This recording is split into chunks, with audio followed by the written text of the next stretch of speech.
Olá! Continuamos nosso estudo de história a partir do tema Origens dos Povos Brasileiros. Na página 44, você pode observar algumas imagens que mostram pessoas de diferentes regiões do Brasil comemorando festas e eventos. Após observar as imagens com atenção e ler as legendas, responda: o que é demonstrado sobre a cultura brasileira nessas imagens? Existem festas típicas na sua região? Quais são?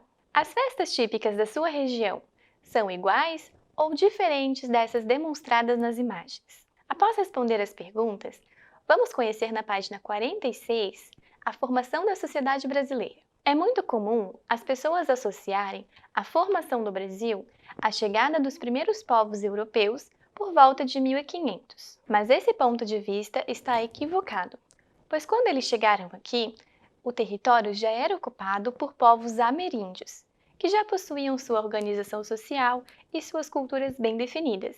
As populações ameríndias eram bastante diversas e estavam divididas em diferentes áreas. A seguir, vamos conhecer quais eram essas regiões. Antes da chegada dos europeus, os povos ameríndios formavam sociedades de caçadores, coletores e pescadores. Além disso, eles também produziam objetos utilizando técnicas de cerâmica. Eles também possuíam centros organizados para práticas religiosas e políticas. Os povos que vivem na mesma região hoje buscam preservar algumas dessas características. Na página 47 do nosso material, vamos verificar alguns exemplos dessas características que são preservadas até os dias de hoje.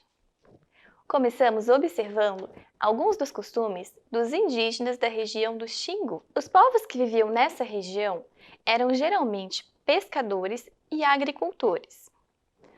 Como na época existiam muitos recursos naturais, isso facilitava a sua sobrevivência. Seus descendentes hoje sofrem com o desmatamento e a poluição do meio ambiente, mas ainda praticam agricultura e plantam alguns dos alimentos que seus ancestrais também cultivavam.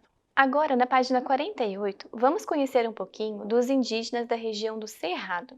Nesta região, predominou os povos conhecidos como Macro-G. Apesar de se deslocarem constantemente, eles possuíam o costume de cultivar milho e batata doce. Muitos descendentes dos povos Macro-G sofreram com o aldeamento, devido à sedentarização forçada. Isso mudou radicalmente o seu estilo de vida.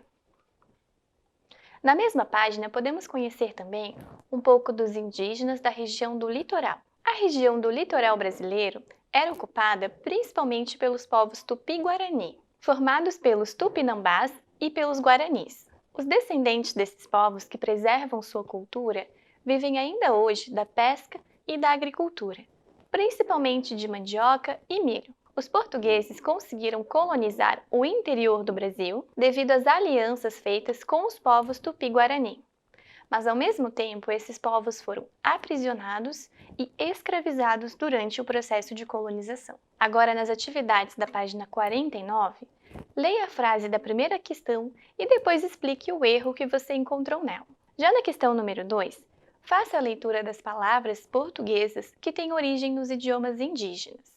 Escolha duas dessas palavras, faça uma ilustração no campo indicado e depois pesquise o seu significado. Agora, na página 50, vamos compreender como aconteceu a chegada e a colonização dos portugueses aqui no Brasil. Durante o século XV, os portugueses que lideravam as expedições marítimas viram na América uma oportunidade de ampliar os seus lucros. Para explorar as novas riquezas, durante as primeiras décadas de colonização, vieram para o Brasil principalmente dois grupos. O primeiro deles era a elite, que estava interessada em ampliar os seus lucros a partir do acordo feito com a coroa portuguesa, explorando aqui no Brasil as riquezas naturais. Já o segundo grupo eram os degredados.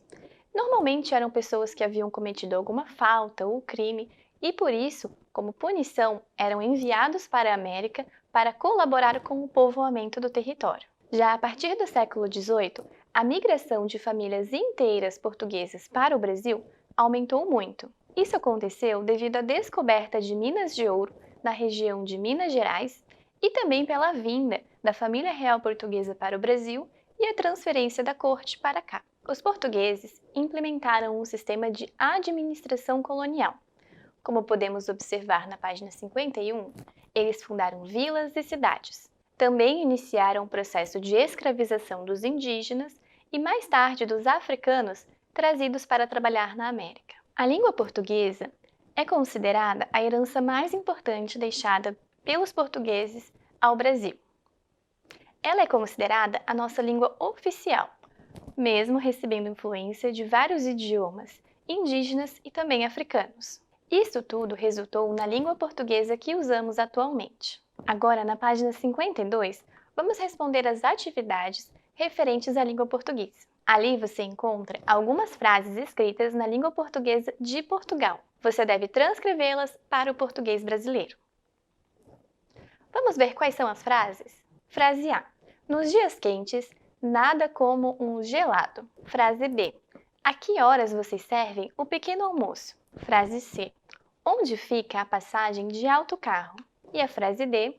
Por favor, respeite a passadeira. Depois de pensar sobre o contexto das frases e transcrevê-las, anote-as no seu material didático. Bom, pessoal, essa foi a nossa aula de História e eu vejo vocês no próximo vídeo.